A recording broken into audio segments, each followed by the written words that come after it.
Hi, welcome to Lab Games. I'm your host, Anthony. And I'm Francis. Today we're bringing you our top 6 Big box Lacerda games.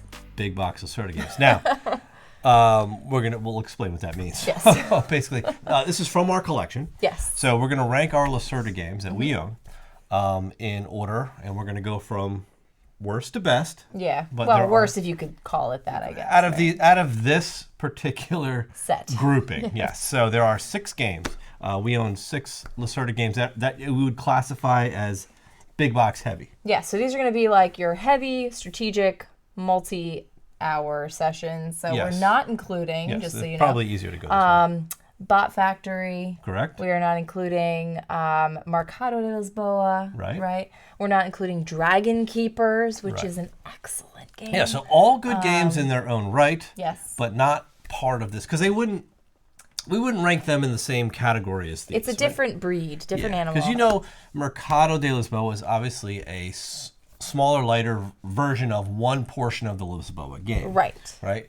Same with Bot Factory. It's a smaller, condensed version of Kanban. Right. So, obviously, if you're going to choose the bigger box games, it's a different category Yes. together. So, with all that said, we're going to rank how we feel. This is about how our personal opinions on the 6 heavy Lacerda games that we own. Yeah, don't give any spoilers. I know. Yeah, so this is something I think we've been asked to do several times. We never have, so now we are at the table giving it to you. Yes. So, with that said, and without further ado, we're not going to make this a long, drawn-out process. We're going to just give it to you straight and to the As you point. make it a long drawn-out As process. we draw this out, right? This is all the good stuff. So number 6. So, number 6.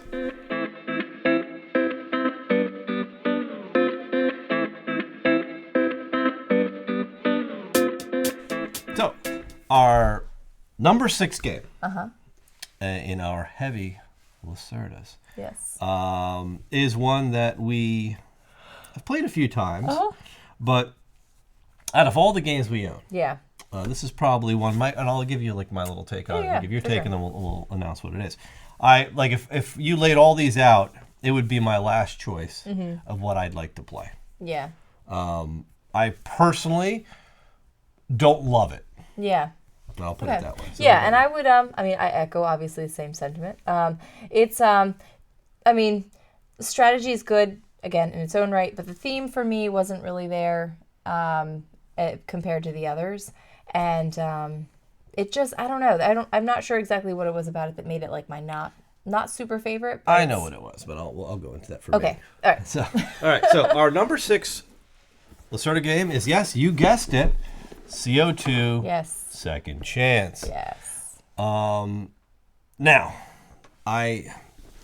first of all, I think out of all the Lacerda games, as colorful as this game is, I think it suffers from the worst graphics and art. Ah, yes. Yeah. Just because it's, I You don't. can crack it open. Yeah, I'll crack Yeah. it open. So, it's just not, like, I don't know. It's just, I don't think it's bad. See, for me, that wasn't like I don't think that was like the. well, I mean, the iconography is fine, but it literally is just a board with a killer, bunch yeah. just a splash of colors. Yeah. And remember, there's continents splattered in here. I think it's kind of like watercolory. I'm not a huge fan of that. I think for me, it was like the abstractness of it because you're just kind of like in this giant circle. And for me, I was like, Yeah. I know you're doing stuff around the world, but it didn't feel like I was doing the things that I was supposed to be doing in the game. Right. And Do you know what I mean? honestly, like the main thing I didn't love about this game was just how punishing Very it was. punishing. Because it's like Yeah. you're looking at it going, there is no way Right. we're going to be able to achieve everything we're expected to achieve Right. in this game. Yeah. So with our few plays of it, it's just that I haven't really, and I don't know, like there's some games where I have to find the groove to want to play again and again and again, and especially if they're uber punishing. Now there's a couple of games that are uber punishing that I've gone back to, and I just keep hitting my head against the wall. and trying to do better at them, and I just can't. One of those being like, I mean, these are totally not in the same realm as a Lacerda game, but just for examples, right? I'm not just saying things. So like Too Many Bones, for example, is a swingy, punishing game, but I keep going back because I know there's a good game somewhere in there. Yeah. Because, I can see that there's a game somewhere in there. Everybody keeps telling me that there's a great game somewhere in there. I just haven't found it yet. Right. Robinson Crusoe is another one where it's just so punishingly hard, but you want to just have that one playthrough where you think where all the things work out. The weather doesn't destroy you. You're able to find enough food. You're able to build enough things and squeak by, right? Yeah. I don't really like games where I can just squeak by. Right, yeah. I like a game where I feel like I'm getting rewarded for doing, good things. And this one doesn't really make me feel that way. The theme is cool. I like how the whole, let's save the planet type. Well, and I mean, from pollution. A lot of his games, it's like you're a scientist. You're going to research summits. You're doing all these things in your corporation.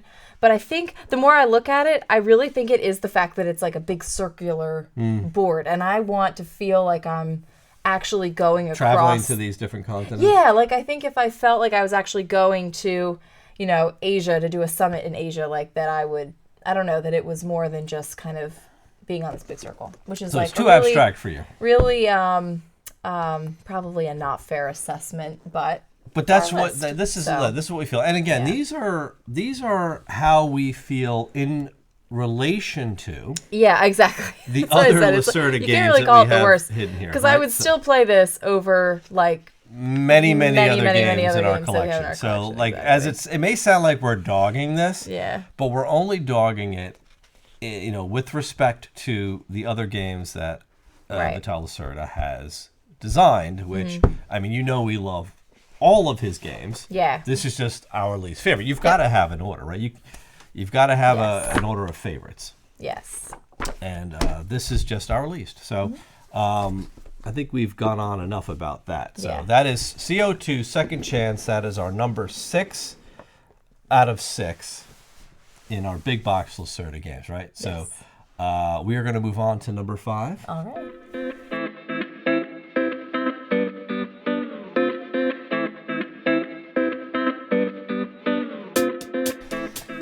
Okay. Okay. So for our number 5. This was tough. Yeah, so look, this whole thing is tough. Yeah. Because we like all of these games. We just don't like them all as much as each other. Right. Right? It doesn't make your best as taste as good. Right. If you don't have the others. It's like being asked to rank your kids, right? I guess so. In your heart, you may love one of them a little bit more. That would be like if we got Vidal on to talk about what his favorite. Yeah, I guess he'd have to rank his kids. But this is like us ranking other people's kids. Yeah, so, but other people's kids that live with us. That we like a lot. Yeah, that we like a lot. So it's kind of a weird analogy, but I guess you could say that should pass. Okay. Here we go. So our number 5 big box Lacerda game is Vinos. Yeah, this was a tough one too because I think for number 5 we kind of had 2 that were sort of at odds, but Vinos won out for the 5th position, I think. It did. Maybe lost out. I don't know. My big thing with Vinos is thematically, I love it because I like the whole. I love wine. Haven't been able to enjoy it in many years. Yeah. But I like the whole the business of it, the economy of it. I do. And in Vinos, you're going around all these different areas and actually buying and selling and creating and all of that kind of thing, which is awesome. However, for 2 players, these types of games that are reliant on a market economy are a little bit tricky to enjoy to their fullest potential. I agree. So with more players, I think Vinos might rank higher, but because we play just the 2 of us so often, 2 players, it doesn't get to the table as much as some others. It doesn't. Granted, it's a beautiful game. Gorgeous. Love the components, love the art, love the way the map is set out, love the way the game plays it. Now it is a complex game, and the closest game you could compare this to. Yeah, I know. Is one of your favorites too. That's viticulture. Yeah, viticulture, right? Yeah, but it's not. It's yes, they're both winemaking, but on a very different scale. I gotta tell you, yeah. So we're I'm so hesitant to make that comparison. Viticulture, because they're both winemaking themes, right? I think viticulture from a complexity level is here. Yeah. Vinos on a complexity level is here. Right. It is leaps and bounds ahead of it. Yeah. This is not a game you'd probably want to sit down with people new to this hobby. Yeah. Because it is a crunchy game, and to get your head around all the different rules and nuances to this game takes multiple plays. And that's like kind of a reason why it doesn't come out a lot, is because I know every time I take this game out, I've got to like reread the rule book. Yeah. Because there's so many like different phases, and some of the earlier Lacerda designs are very heavy in some complex executive actions. Yes. And that's where you get like, whoa, okay, I could do all this stuff. That's what makes them wonderful, though. Yeah, it does. It really makes them really wonderful and chunky, but it makes them really hard to get back on the table after you haven't played it for a while. Especially with other people. Yeah. So I think it's one that like it has to kind of like come out and be a game that you're playing for an extended period of time. Yes. You know what I mean? And so that you can really kind of like enjoy it, get into it, play it enough that like you remember how to play, but then you can also practice your strategies and stuff again. Yep. And then like pack it up and put it away, and maybe you don't see it again for another year. Yeah, that's bring it the back thing. Out again. Like I gotta tell you, like just looking at the game, having it out, I'm like, man, I want to play this. Or like it's like I want to play it because I know that the challenge of it is like calling me. But again, with 2 players, it's not. It wasn't as fun. Just because whenever you've got you're doing like these things where you're sort of interfering with each other. Yeah, well, yeah, again, because it's a market thing, right? Yeah, there's a market, yeah. And you kind of depend on other people taking actions up in your space. You know what I mean? Yeah, and you need more than just on the map. two. It really does help to have more than just 2. So I would agree. Yeah, it is a great game, though. I mean, because like I said, it's much chunkier than viticulture in the sense that you're not just making the wine and it's not like filling viticulture contracts. is so micro. It is micro in the sense that you're macro. getting you're harvesting grapes and you're squishing the grapes and you're doing things on your vineyard. Like you're literally 1 or 2 people. This is more macro business. You've got a giant map that you're working on. What region are you taking grapes from? This is like running like a global winery. Yes, exactly. You're exporting your wine. Like it is so much fun. Yeah, and it's like really bringing good. it to like a wine festival and bringing your best vintage out there. Like that's pretty cool. Like those are some really big, and it's really what attracts me to this game over viticulture. Yeah, is that it has those bigger business, bigger global sort of events that you take part of for the scoring, which to me, I love that aspect of the older Lacerda games. As opposed to just order filling. Yes, exactly. Which is great in its own right. But it's so simplistic. Yeah. That you're just like, okay, I need 2 whites and a red. Yeah. I'll fulfill that contract. Now I get a bunch of money or victory points for rinse and repeat, right? Yeah. Like that's, and then all of a sudden you're out of rounds and we add up the points and there's the winner. Yeah. It's just so much more to it. That's why it's the blessing and the curse, because the blessing is that it's so cool and chunky and satisfying, but so dang hard to remember and learn and be able to keep. So like if you're gonna play it. Yeah. But otherwise, it's tough to get back to the table. That's why it lands in our number 5 spot. Just because I think it's hard to get to the table with just 2. All right. So that's it would be kind of fun though to have like a wine themed game night. Yeah, I think you could do like vinos, viticulture, and like Dom Pierre. Dom Pierre. That's another new addition to this space. So they're out there. But there you go. And maybe finish it with a little beer and bread. And beer and bread, and taverns of Tiefenthal. There's so many ways you can go. Ale. Yes, you can go many directions in the booze gaming. So that's our number 5, Vinos. Again, this is 5th out of our 6 heavy box Lacerda games. All right. So let's jump to number 4.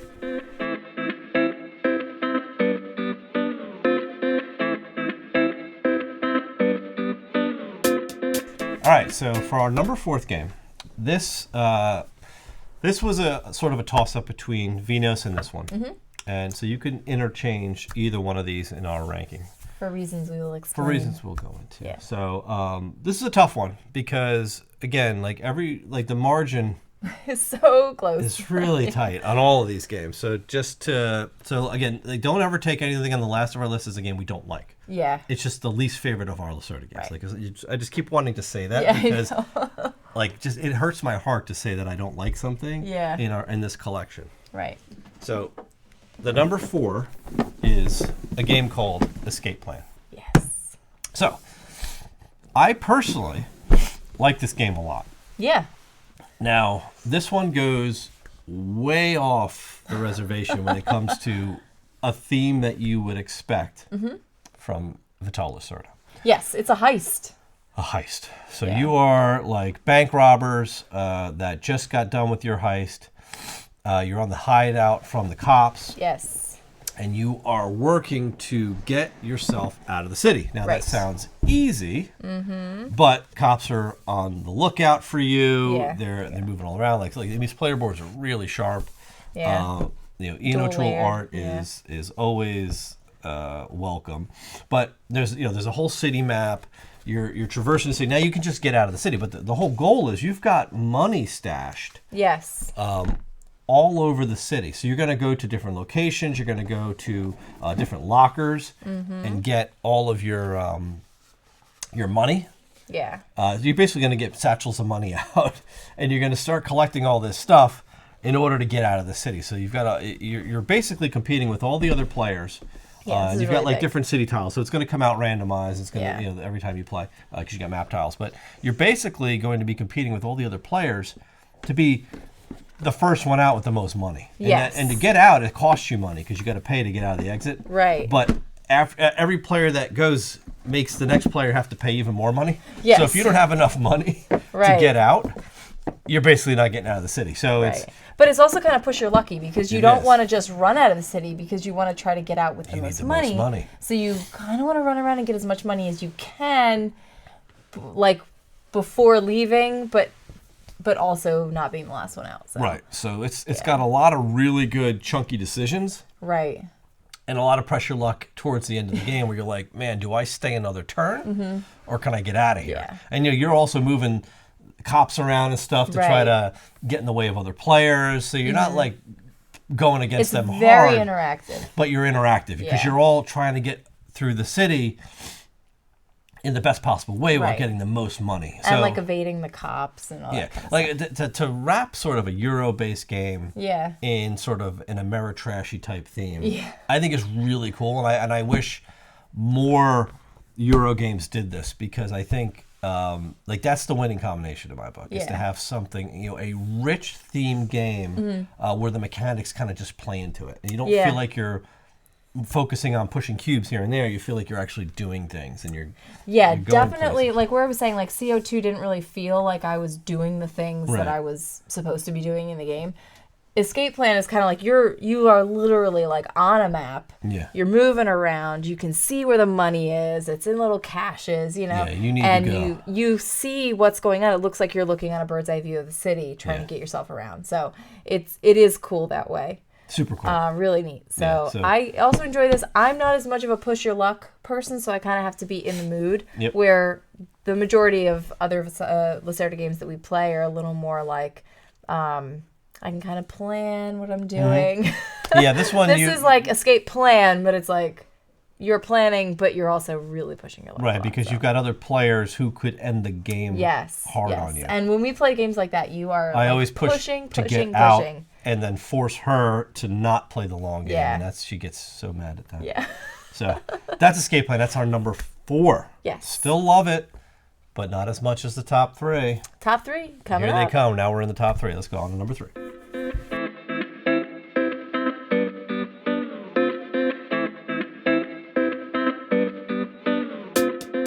All right, top 3. Yes, here we are. Where to go and where Already. to start. So for our number 3 game, this is one many people love. Yeah, maybe we should stop and tell everybody to put your comment below if you think you know our top 3. Yes, go ahead and do that. I think that's a good You're supposed idea. to do things That's like a good that. call out, right? Is that what that's A call called? to action? A call to action. Go to the comments and do that. So, number 3. We'll go right to it. Yeah, let's get into it. So, oh, that's right. You guessed it. Lisboa. Number 3. I really love this game. Yes, this one is an all-around hit. I can tell you why I like this one. Let's hear it. Okay. Besides the art, obviously, and the organization, Yes. what I love about this is that when you start the game, there are like, there's actually throughout the entire game, right? Yeah. There are 2 things that you can do. So even though over the course of the game you will be planning out what you want to do and all this kind of thing, at the end of the day, you're like playing a card to do this, or you're taking an action, right? Yeah. If you're going to your boat section, which I love, you're either playing your card to the top or the bottom, which we love dual use cards. Yeah. Right?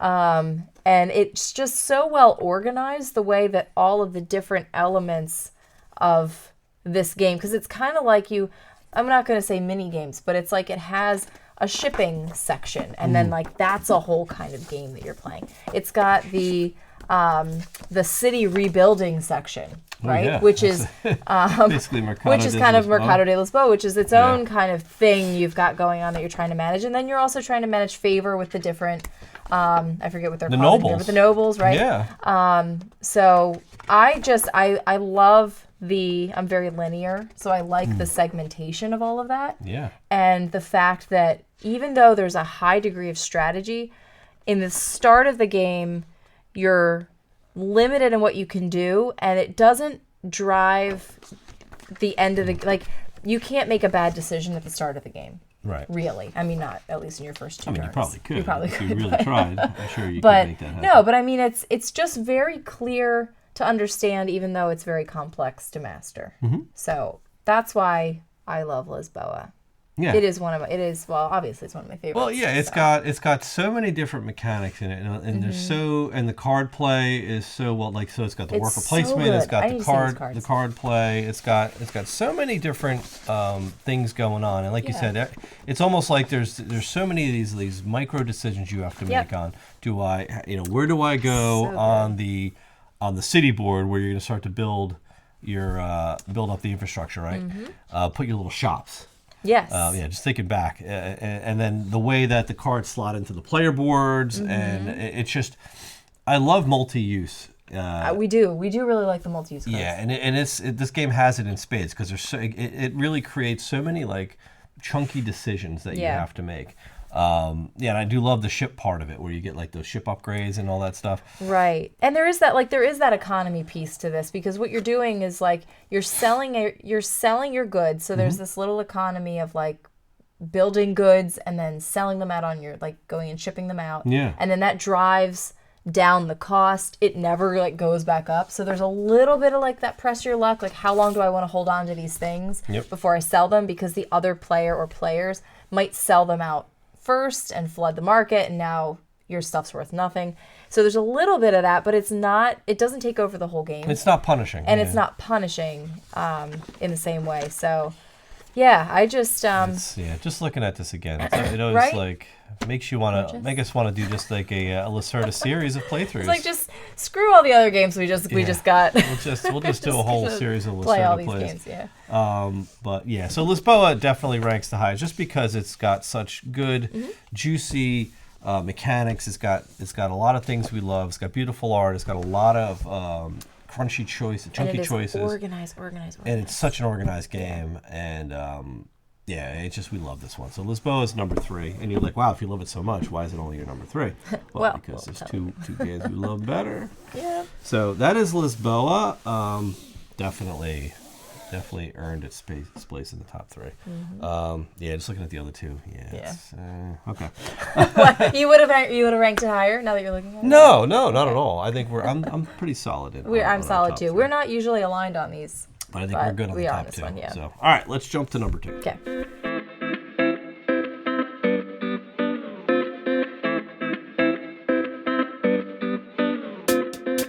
All right, so number 2, 2 left. And I should mention, if you're still trying to guess and you're very confused because we haven't brought out your favorite game yet, there are 2 big box games that we do not own. And we're not going to. You'll know which 2 those are at the end of this video. Right, exactly. And we'll explain that as well. So our number 2 Lacerda big box heavy game is one that we really enjoy. Oh yeah. And I love everything about this one. I do too. I've got so much to say on this one. The mechanics, I love the theme, I love the components, I love the art, I love just all around the game is just that good. And I will bring that out. This game is On Mars. On Mars. It is on Mars. Yes. Oh, excuse me. Yeah. Yeah. So jump in and tell you one reason why this lands in my top 2 Lacerda games. Let's hear it. Because I have yet to even remotely come close to mastering this game. It is so unique. Yes. In the way that, like, and if you're familiar with On Mars, you don't need this explanation. But if you're not, all you need to know is that you are traveling. You're traveling to Mars. You're kind of like in orbit, right? So this is like a phase type of situation. So like you have actions that you can take on your ship, like on your spaceship, right? Mm-hmm. But then you also have actions you can take on the planet, and you can't do both. Like if you're on your ship, if your workers physically on the station, you can't do things on the planet because you're not there, right? Yes. Likewise, if there's stuff happening on the planet, like you need to be there in order to do it, back and forth. So the way that this works is that you are able to move your workers, plan ahead to move workers back and forth between the 2 locations to take actions at those respective places. Mm-hmm. But the time period in between getting between the planet and your station gets longer and longer as the game progresses. So you have less of an opportunity to like jump back and forth as the game goes on. Yeah. So you want to make sure, and your people have to rest afterwards and stuff. So you want to make sure that you don't have like all your workers stranded on your station when you have to take actions on the surface of the planet, and vice versa. Yeah. So that piece in and of itself, forget everything else, all the planning that you have to do to make everything happen on Mars. Just that piece is so deliciously tough. Yeah, it's very, very challenging. And then not only that, you've got to manage your player board. Right. So you can't like get more colonists or more people to work until you build more housing for them. Right. Which is out on the main map, which is the surface of the planet. Right. Right. So you're doing all this stuff on the planet, which is more like tile placement because you're building these little basically and stuff. Habitats. You're building buildings that are infrastructure buildings that are generating resources, and then you're like kind of connecting them together. So you're making these larger complexes to get more points and to generate more resources. But it all costs resources. So there's this whole, and as you're doing all this, like certain ones will push up the life support system of the planet. And that's what progresses the rounds in the game coming to an end. But that's where you're getting a lot of chunky points and all this stuff. So you've got to like balance when to do this stuff. You're moving your rovers around on the surface, going to collect other bonuses and resources as well. So you've got all these things, and that's just on the planet. Then you're like, okay, I got to go back to the space station because I need to get more resources, and do all the other actions that I can only take from the station. And while you're doing that, like you can have one player spending the round on the planet, and another player spending the round in space. And that's the cool thing about it, right? Because you've got like in a lot of games where there's a phased sort of, okay, this phase we're going to do this, and this phase we're on the planet. Everybody's kind of on the same place doing the same thing. Yeah. Or if maybe you've planned ahead and the people that have workers here are doing these things, everybody else is just kind of sitting there twiddling their thumbs. No. Because like you just said, depending on where everybody has people, you're doing stuff wherever you have people. Yeah. And you've got like robots that can come out and do things for you if you're not on the planet. So there's ways to like mitigate this I'm not there but I need to do stuff sort of. But that is the strategy. That's and there's different goal achievements on the board depending on player count. Yeah. That you're all trying to work towards as well, and when those get achieved, like that also is going to end the game.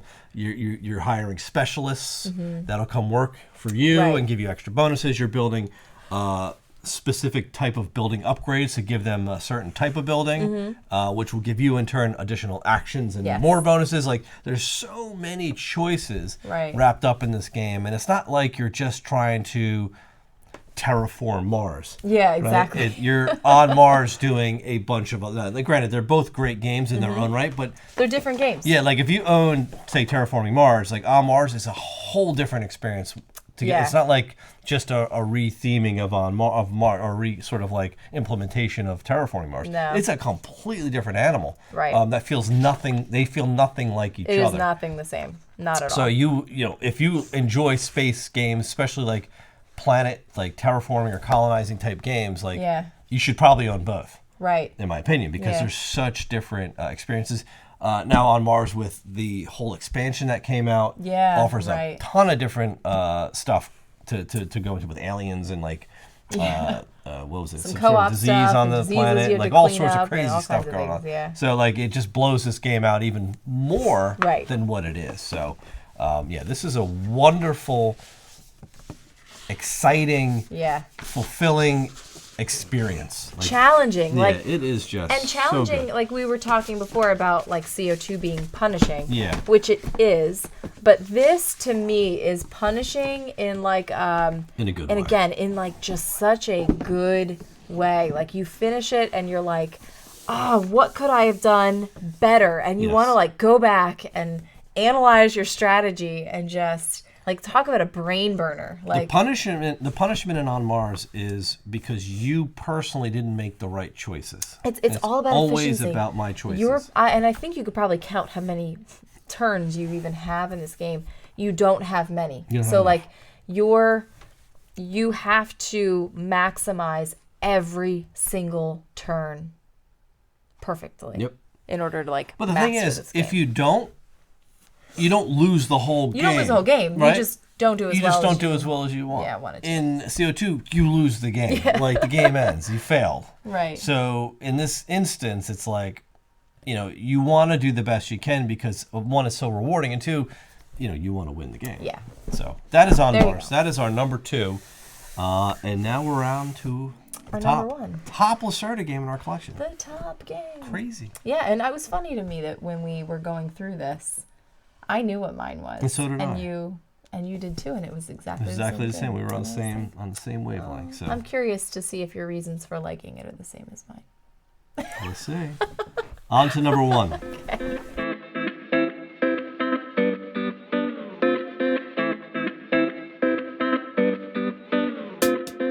All right, so for our number 1 Lacerda big box heavy game. Yes.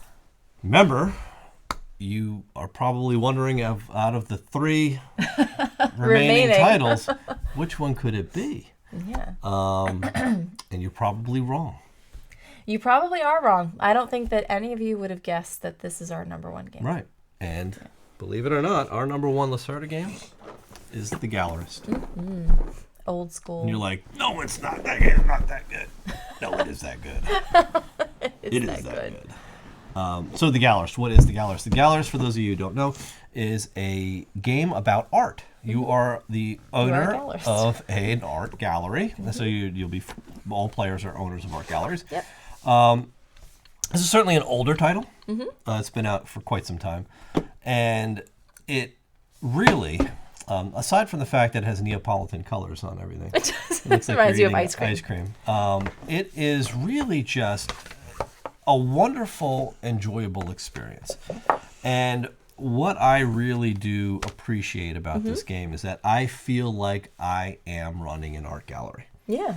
When it boils down to it, and when I play a game and I want to immerse myself in the theme, I want it to feel like I am doing what the game is pretending that I'm doing. Exactly. So if I'm playing a game and the theme and the mechanics are disconnected, and it doesn't feel right, and the components aren't there, the art doesn't work, right? The immersion factor is gone for me, and it loses a lot of points. Yeah. In this instance, it's all there for me. Right. Now, granted, this is a complex game. Yes. This is not a simple game to learn, a simple game to pick up. If we were to play it tonight, I'd have to read the rules again. It would come back to me. Yeah. But I wouldn't mind doing it because I know what I'm in for. Right. For this treat. This treat of a game.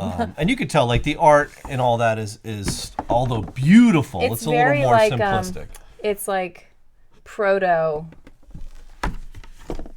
I don't know what the word I'm looking for is. Proto-Baggins? What are you talking about?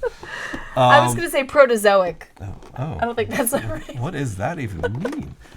So here's the catch, right? It means it's like when you look at this, it's like Ian O'Toole's art, Vital Lacerda's game, and you can see where before they the evolved. origin before they evolved. Yeah. Like it's coming from this. Like big chunky tickets, right? Protozoa. Like you've got these big chunky like gallery tickets. Yeah. You're You've got trying to these attract tickets, different like clientele into your gallery because some will give you money, some will give you prestige. Yep. The beauty of this Investors, game, and let right? me tell you, there are some investors, so there's different like people types.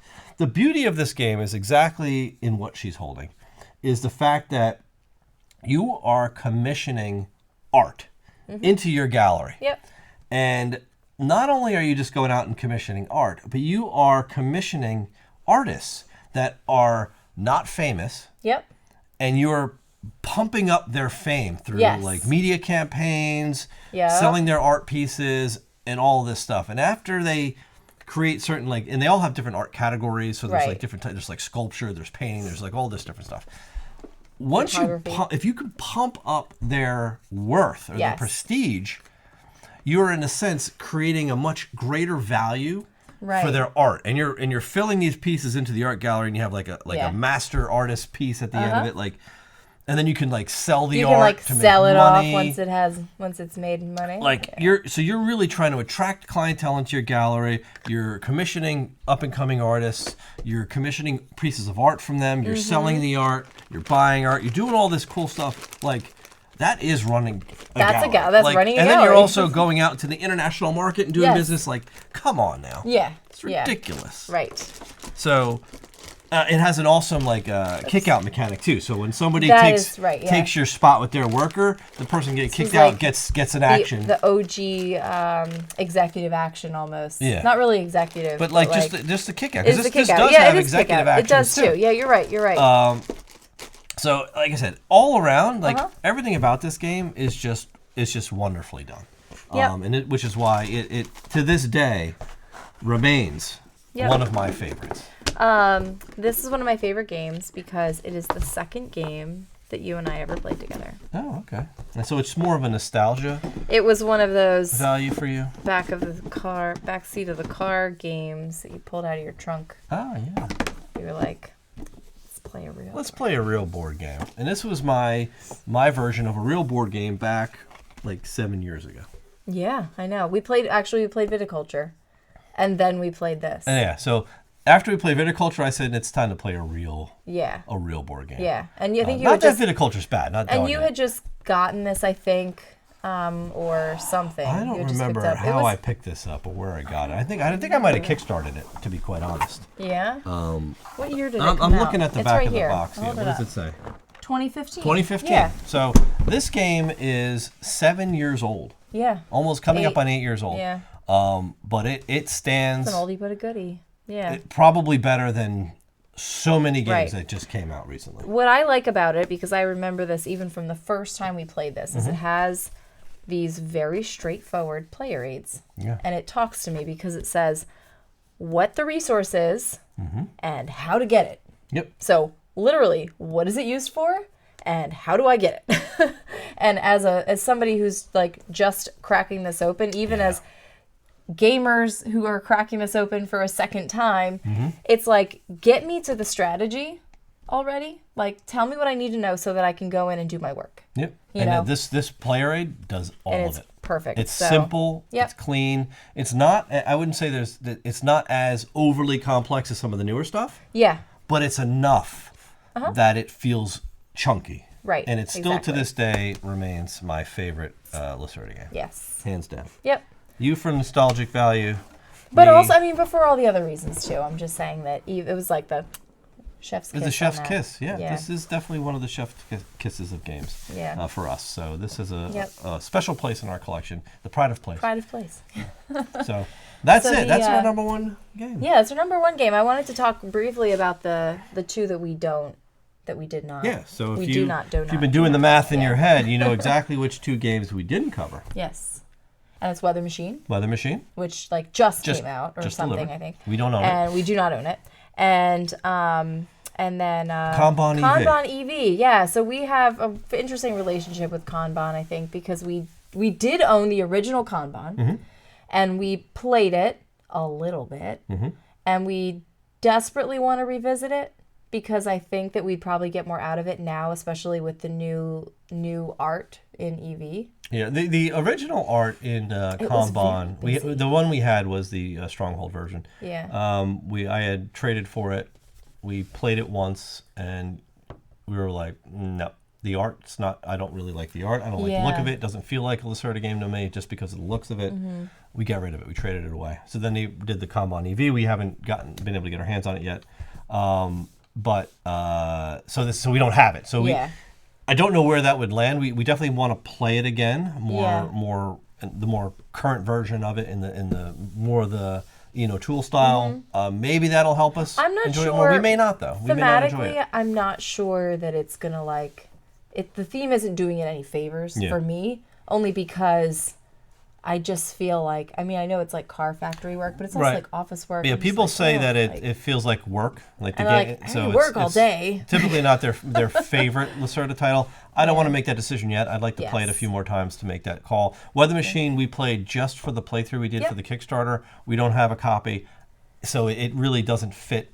I don't feel like we haven't played it enough. We haven't played the full version. Right, yeah. I mean, we so can't really unless you play it, playing a prototype doesn't mean anything. Yeah. Until we get our hands on the full version, play that, and then we could rank it in here. I think it would definitely rank somewhere in the middle-ish, where it stands now for me. I don't, but I'd have to play it a little more. I think it's pretty good though. Yeah, so it is pretty good, and it also it hits on like, and we talked about this I think with the review for it wasn't really a review, but it also like very organized, like Lisboa kind of. So I think it would probably fall somewhere around there.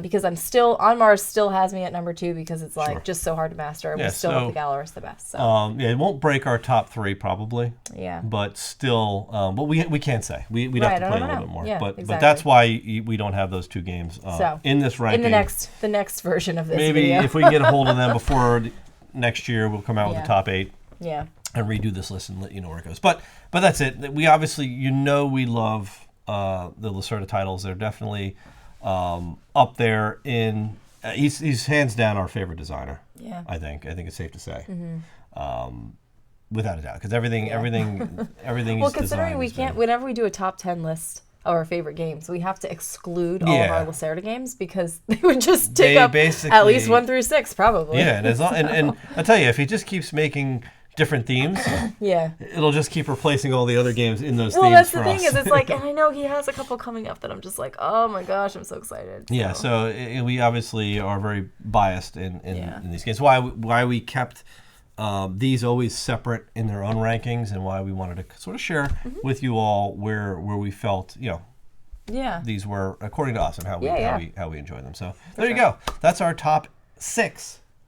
Yeah, let's start a big box games. Let us know your thoughts. Take these same 6 and rank them down below, or take the 8 if you own all 8. Let us know. And let us know how those rank according to you, and what you disagree with on our ratings here. Yeah, and I would say too, if you have other designers or other categories that you want to hear our feedback on, we own lots and lots of games by lots and lots of people. Yeah.